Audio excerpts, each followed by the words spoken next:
Well, hey, this is James Riley. And Beth Riley. And another great episode of our Artist Spotlight podcast series. Who do we have on the phone, Beth? Well, today we have a saxophone queen, Vanessa Collier. Thank you for that moniker. I'll take it. I like coming up with new monikers for people. I love it. So how are you spending your time during this pandemic that we have going on these days? Well, at first I really thought, we'd be off the road for about 2 weeks or so. And then when I figured out, okay, it doesn't look like we're going back out anytime soon, I actually found a local organic farm. And I started working there 3 to 4 days a week through the summer. But they've since wrapped up harvest season, so they call me every once in a while, but I'm no longer doing that. But it was about 7 months of getting the hands in the dirt kind of thing, which was pretty awesome. Getting down and dirty? Yeah. Yeah, exactly. There's a blues song in there somewhere. Yeah. Absolutely. But I also started a yoga practice, so that's been going strong since March or April, 3 to 4 mornings a week as well. And then, live streaming some shows from home. So I'm working on finishing one that I've done with Laura Chavez kind of remotely. So she's on the West Coast. And recorded some tunes, and I just had to finish some of the vocals and stuff, and just putting out shows like that, for the time being. I came to know Laura just through Nikki Hill, so I mean, she's absolutely. Such a great guitarist. Oh man, she's so versatile. I totally think she's the most underrated guitar player out there. Oh yeah, she's great in every style. Close your eyes, you would have no idea. She just brings it every time. Absolutely. So yeah. So you are a graduate of the very prestigious Berklee College of Music, graduated in 2013. Tell me about that. Yeah, so I spent 4 years at Berklee, and I completed a 5-year dual degree program. I went in thinking I want to be a jazz saxophonist, and boy, did that go out the window. Within the first semester, I saw that they also had this music production and engineering program, which is essentially, you learn how to engineer and produce and mix. So I applied for the program and got in and ended up, studying all sorts of things while I was there. I got far away from the jazz side and found, James Brown. I played in a bluegrass on, with Kathy Mattea. She put on a concert and I played country saxophone.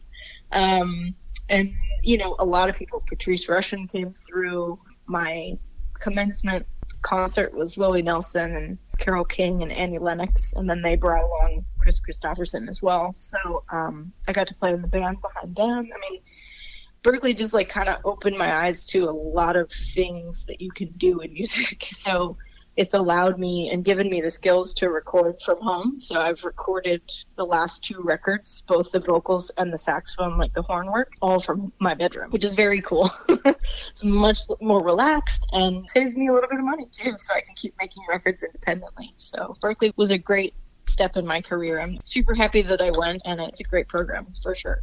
What age did you get into blues music? Were there some people that really inspired you in that?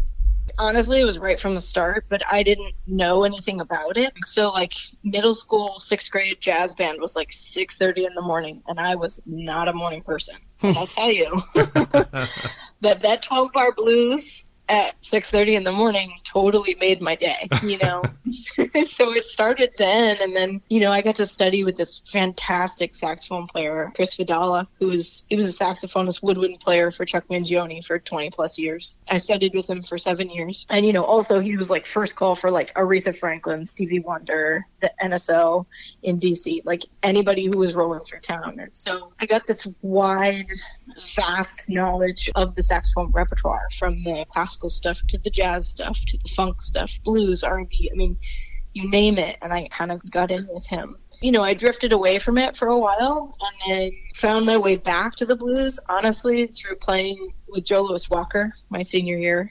I met him the summer before my senior year in Philly. He rolled through, and my friend was playing drums for him at the time. And he was like, you should come through and, bring your horn, because Joe likes to bring people up, especially, the younger generation. So I did, and I met him, on the break, and he was like, oh, okay, did you bring your horn? I was like, oh, yeah, it's right here. And he's like, okay, all right, we're going to call you up. And then he went and mingled for the rest of the break. And then he's walking back up on stage and he goes, "You coming?" And I was like, well, sure, yeah. And I grabbed my horn and, head backstage. And I played one song with him. It's kind of courtesy once you play one or two to get off the stage. You don't want to overstay your welcome. Yeah. So I'm heading off stage and he's like, "Where are you going? Get back here." And I ended up playing the whole second set with him, and then after the show, he's like, "Hey, do you want to go on the road?" Now me at, I don't know, I was probably 20 at the time, 20 or 21. And I was like, yeah, totally. So it ended up being a year and a half of just, if you know Joe, he's an encyclopedia of all music history. But in particular, he's just got such a love of the blues. And I was like, oh, yeah, I remember this stuff. This is what made me feel so alive in sixth grade, So he's really how I returned to it. It's just kind of been a journey since then. A nice year and a half with him, and then starting my own thing. It's been awesome. You mentioned Joe Louis Walker, who is like phenomenal in the blues world. Another guy that is phenomenal in the blues world actually has the last name Guy, Buddy.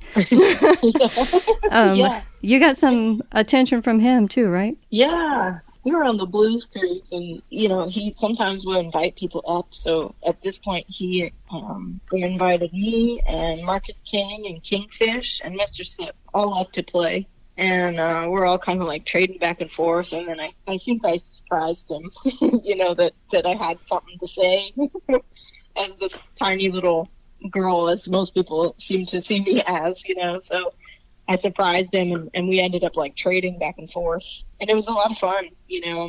It's always fun when you kind of like, you can speak to someone but without words, just through the instruments, and that was very cool moment. Yeah, everybody kind of geeks out with Buddy Guy. Even talking to Billy Gibbons, he still geeks out playing with Buddy Guy. So. Yeah, totally. How do you not, Exactly. So we're going to take you back a few years. We'll go back to 2014 and your debut album, Heart, Soul, and Saxophone. Tell us about that album and the attention that it got. After I got off the road with Joe, I was kind of like, man, I know I can do this. I watched him every night work a crowd and do it so well. And I really had this itch to like sing and play and lead. I knew that in order to get on the road and to get into these venues, I had to put a record together. And I had taken some songwriting courses and had a couple tunes that I really liked from those classes. I think the 5 on that record, they all came from songwriting classes. So I ended up going into the studio with 5 originals and 4 covers and trying to make a statement as to, who I am as an artist at that time, and so it's very much, a statement of who I still am, with the funk and the blues and a little bit of mix of everything. It's blues and roots music, but it's also everything that it offshoots into. I really enjoyed that record, making that record. The Runaround and Tongue Tied are still 2 of my favorites that I put in the live set a lot, to give sort of the James Brown funk with the Tongue Tied, and then, a little bit of sort of Tedeschi Trucks, Southern blues and rock stuff with the Runaround. It's amazing how much the blues is sort of a base to country and rock and roll and everything else. It kind of all comes back to that. Totally. Yeah. I've done a lot of research, over the last couple of years, and I keep learning more and more. And it's like everything comes back to that, and you've got a lot of artists, like Prince said that all the time. It's like everything comes back to the blues, and it does, is the roots of everything that we know. And definitely the roots of like American music is blues and gospel, you know, which is so cool. Oh, absolutely. I love Miss Sister Rosetta Tharpe. Oh, sure. Absolutely. There's so much of the basis of rock and roll comes from the blues. We're here in Memphis, and it's Sun Records. But so much of that came from the blues. So yes, absolutely. Now, you were a semifinalist at the International Blues Challenge 2016. How cool was that? Very cool. I went in with absolutely no idea of what to expect, and it was very cool to go through and just feel the energy in the room every night. I actually don't think I had been to Memphis prior to that. And so it was very cool not only to see all these bands get supported, but in particular, like, I mean, there are bands from all over the world. And so you see, like, I met a group from Tennessee, Little Boys Blue, and, like, I still keep in touch with those guys. I love that band so much. You know, and so you end up making these great friendships, and you know, you end up just seeing each other on the road, and it's just like, it's like an old friend. It is a family, isn't it? It is. I think it's such a small community that it's hard not to, you know, feel like a family. You know what I mean? You were nominated for a Blues Award in 2017. Actually been nominated 7 times. Yeah. But you didn't win in 2017, but you did in 2019 and again this year for Best Horn Player. How did it feel to win that honor not once, but twice? I still honestly haven't gotten over it because I was not expecting to win either time. And the first time, you know, I wrote my little, like, okay, if I do win, you know, I want to thank these people, whatever, not expecting to need it at all. And then it was just, I don't know, it was so cool to hear your name called. And then honestly, like, hearing your song as you walk up to accept the award is, like, super cool. And then this year was obviously a little bit different because we couldn't all be in Memphis. I saw Trombone Shorty in the category in 2017. He was the one who took it home. And so I was like, oh yeah, you know, I mean, he's such a huge name all across the country. Like, there's no way. So I'm, like, sitting back in a recliner just watching the show with my mom. And then all of a sudden they call my name and we both go, what? And, like, jump up. We're like, oh my gosh. They were both very, very cool to me. You know, I'm just very thankful that I've had some great saxophone instructors along the way that have prepared me to kind of be in that position, honestly, you know, who have, like Chris, brought out, like, all the joy and all the passion in playing. Like, that's what I've continued to play with, and I attribute it all to him and my mom for buying the saxophone. Well, I would love to know about the Blues Foundation's Blues in the Schools program and how you became involved in that. I got asked to do one in Alabama. That was the first one, and I was like, I don't know what to expect, you know. At the time, I had done some research, but I didn't feel like Reverend Billy. He's like, he knows everybody inside and out. You know, I'm not a historian that way, but I do love the roots of this music, and I know some points. So what I thought would be cool, and this is what I've continued to do, is just like we're talking, it's the roots of everything. So I ask students, you know, well, how many of y'all like Justin Timberlake or, you know, James Brown, or name me a rock band? And I'm like, well, you'd never hear of any of those bands without these musicians, without the blues, you know. So a lot of it is just talking about the history of the music and what it's done for everything moving forward.